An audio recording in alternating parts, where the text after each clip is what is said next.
भोपाल नगर निगम को ओबीसी महिला के लिए आरक्षित कर दिया गया है। मुरैना नगर निगम एससी महिला के लिए आरक्षित होगा, तो उज्जैन नगर निगम एससी मुक्त के लिए आरक्षित है।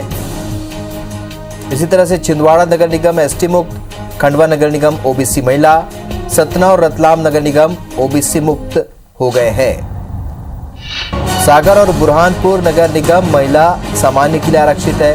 ग्वालियर और देवास नगर निगम महिला सामान्य, कटनी नगर निगम महिला सामान्य, जबलपुर नगर निगम अनारक्षित और मुक्त, सिंगरौली नगर निगम अनारक्षित और मुक्त, रीवा नगर निगम अनारक्षित और मुक्त, इंदौर नगर निगम अनारक्षित और मुक्त।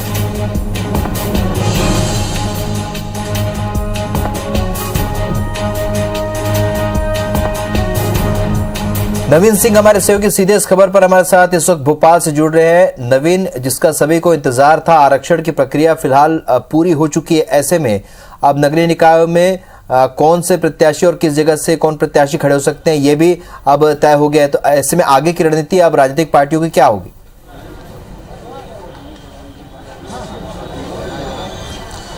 देखिए, फिलहाल 16 नगर निगमों के आरक्षण की प्रक्रिया खत्म हो चुकी है, लेकिन नगर पालिकाओं के आरक्षण की प्रक्रिया अभी जारी है। तकरीबन 25 से 30 नगर पालिकाओं के लिए आरक्षण हो चुका है और अब इसके बाद जो है नगर परिषदों का आरक्षण की प्रक्रिया होगी। तैयारियां दोनों ही पार्टियों की पहले से ही शुरू हो चुकी हैं और अब चूंकि जब आरक्षण हो गया है तो दावेदारों का भी नाम का जिक्र आना शुरू हो चुका है। कांग्रेस ने और बीजेपी ने कई सारी आपत्तियां इस बीच में कांग्रेस ने जताई हैं। कृष्णा गौर हमारे साथ विधायक भी हैं और पहले महापौर भी रह चुकी हैं। मैडम, अब ओबीसी के लिए आरक्षित हो गई भोपाल सीट, कितनी तैयारियां? थोड़ा इनको डिस्टर्ब ना हो। देखिए, जो रिजर्वेशन हुआ है इसमें भोपाल को महिला ओबीसी का रिजर्वेशन मिला है। मुझे खुशी है ये कहते हुए कि महिला एक बार फिर भोपाल की कमान संभालेगी।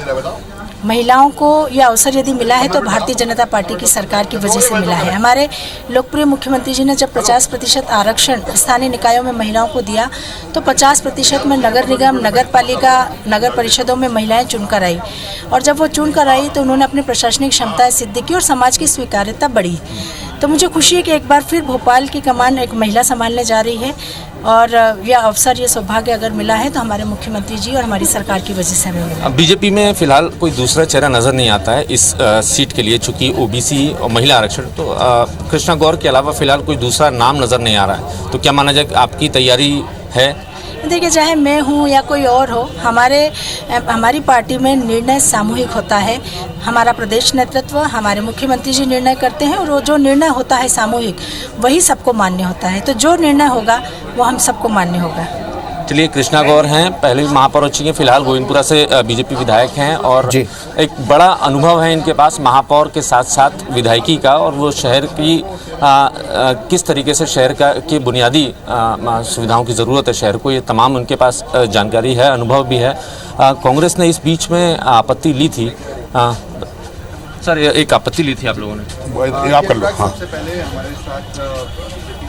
देखिए, निश्चित रूप से जो आज आरक्षण की प्रक्रिया होती दिखी है ना, ये कहीं ना कहीं बहुत ज़्यादा असंतुष्ट स्थिति में रही है। कोई भी प्रतिनिधि है संतुष्ट नहीं है प्रक्रिया से। सब कुछ बना कर लेके आए हैं, घोषित किया गया है, 2-4 जगह उन्होंने लॉटरी निकालने का एक वो किया है, कृत किया है, जो निश्चित रूप से सही नहीं है। और 2011 की जनसंख्या के आधार पर इनको आरक्षण को कंटिन्यू रखना चाहिए था। वहाँ उन्होंने बदल के 2020 पे छिंदवाड़ा को जनरल से एसटी कर दिया गया है, जिस पर आपत्ति दी है और गलत प्रक्रिया फॉलो की जा रही है। ऐसा लगता है शासन के दबाव में कार्य किया जा रहा है, जो कहीं ना कहीं संतोषजनक नहीं है। नहीं, आपने ये भी कहा कि न्यायिक प्रक्रिया का सहारा लेंगे, किस तरीके की आवश्यकता पड़ी तो हम न्यायिक प्रक्रिया पालन करें, क्योंकि 2011 के बाद में 2021 के बीच में बदलाव नहीं होना चाहिए, उन्होंने बदलाव कर दिया। आवश्यकता पड़ी जब न्यायालय जाएंगे। बीजेपी के तमाम लोग नेता कह रहे हैं कि कांग्रेस नहीं चाहती, कांग्रेस एसटी विरोधी है, चूंकि छिंदवाड़ा एसटी सीट हो गई इसलिए। सामान्य सीट पर एसटी भी लड़ सकता है, ओबीसी लड़ सकता है, एससी भी लड़ सकते हैं, लेकिन एसटी होने पर सामान्य व्यक्ति का हक मारा जाता है। इस बात पर ध्यान रखना चाहिए। चलिए, ये आपत्ति कांग्रेस की तरफ से थी और लिखित शिकायत अफसरों को, नगरीय प्रशासन बाकी अफसरों को कर दी है। शाम तक इसका जवाब भी आना है, उसके बाद कांग्रेस तय करेगी कि उनका अगला कदम क्या होगा, उनको किस तरीके से इस बात का विरोध करना है। चलिए, तो कुल मिलाकर यहाँ पर आरक्षण की प्रक्रिया तो तय हो चुकी है, लेकिन कांग्रेस की ओर से इस पर आपत्ति भी आ चुकी है। लेकिन अब पूरे सिनेरियो की बात करते हैं नवीन, तो क्या कुछ परिस्थितियाँ बाकी नगरीय निकायों में भी बनती नजर आ रही, क्योंकि इंदौर को सामान्य घोषित कर दिया गया है। इसके अलावा बाकी नगर निगमों की क्या स्थिति नजर आ रही है?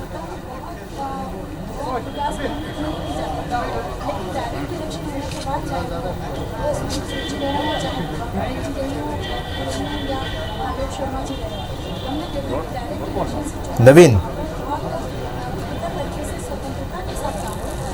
चलिए, लगता है हमारा संपर्क नवीन से फिलहाल टूट गया। लेकिन इस वक्त की बड़ी खबर आपको बता रहे हैं कि आज भोपाल में ओबीसी के लिए इसे आरक्षित किया गया है। आरक्षण की प्रक्रिया आज रविंद्र भवन में पूरी हुई और उसके बाद तमाम नगरीय निकायों को लेकर स्थिति अब स्पष्ट हो चुकी है।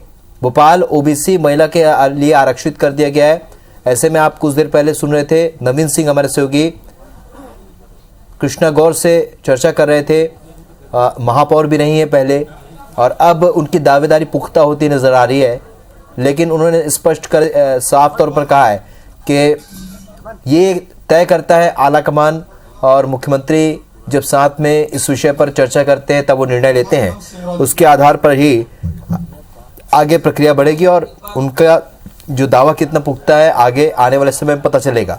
लेकिन कुल मिलाकर अभी की स्थिति यह है कि जितने भी नगरीय निकाय उसे लेकर आरक्षण की प्रक्रिया पूरी हो चुकी है। नवीन सिंह हमारे से एक बार फिर हमारे साथ जुड़ चुके हैं। नवीन, ये तो बात रही भोपाल की कि ओबीसी के लिए आरक्षित है, महिला सीट हो गई है। अभी बाकी नगरीय निकायों की बात करें, इंदौर भी सामान्य हो चुकी है। ऐसे में क्या परिस्थिति बनती नजर आ रही है यहाँ पर बाकी दोनों ही पार्टियों को लेकर?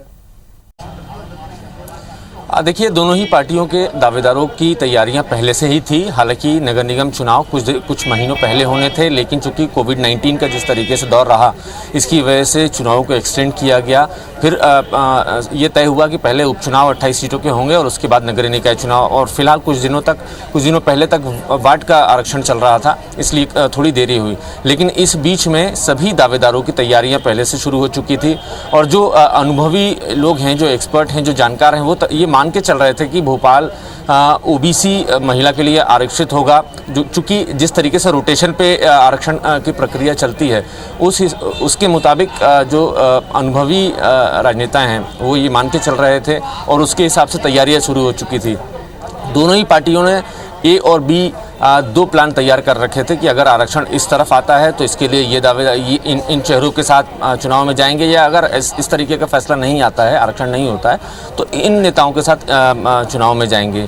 तो ये माना जा रहा है कि बीजेपी और कांग्रेस दोनों की तैयारियां पहले से चल रही थी और बीजेपी लगातार जो भी महापौर और नगर निगम और नगर पालिका हैं वहाँ पर लगातार बैठकें कर रही थी। और अब ये भी खबर मिली है कि दिसंबर के आखिरी हफ्ते में जो उपचुनाव के जो नतीजे आए हैं उसकी आभार रैली बीजेपी निकालेगी और एक तरीके से माना जा रहा है नगरीय निकाय चुनावों का एक औपचारिक आगाज़ बीजेपी कर देगी और इसी के बाद लगातार आगे काम करेगी और आगे बढ़ेगी। और कांग्रेस भी अब चूँकि उपचुनाव हारने के बाद कांग्रेस की तमाम समीक्षा हो रही है और अब कांग्रेस भी ये बार बार दावे करे कि इस बार नए और युवा चेहरों के साथ चुनाव में, नगरीय निकाय चुनाव में जाएगी। कमलनाथ खुद इसकी मॉनिटरिंग कर रहे हैं। फिलहाल कई सारी जो बड़े नेता हैं इस पर काम कर रहे हैं कि कौन कहाँ से प्रत्याशी होगा और स्थानीय जो विधायक होंगे, जिलाध्यक्ष होंगे, उनके और उस क्षेत्र के तमाम नेताओं के साथ कांग्रेस एक कोऑर्डिनेशन कमेटी बना के काम करेगी। नए चेहरों की जो तलाश करेगी यही कोऑर्डिनेशन कमेटी करेगी। और जी, तो कुल मिलाकर दोनों ही पार्टियों ने तैयारी शुरू कर दी। आज आरक्षण की प्रक्रिया पूरी होने के साथ ही यहाँ कांग्रेस ने आपत्ति भी जताई है और किस तरीके से इस पूरे मामले को कोर्ट में लेकर जाएगी ये भी देखना होगा। आप इस चर्चा के लिए जुड़े, इसके लिए बहुत बहुत शुक्रिया नवीन आपका।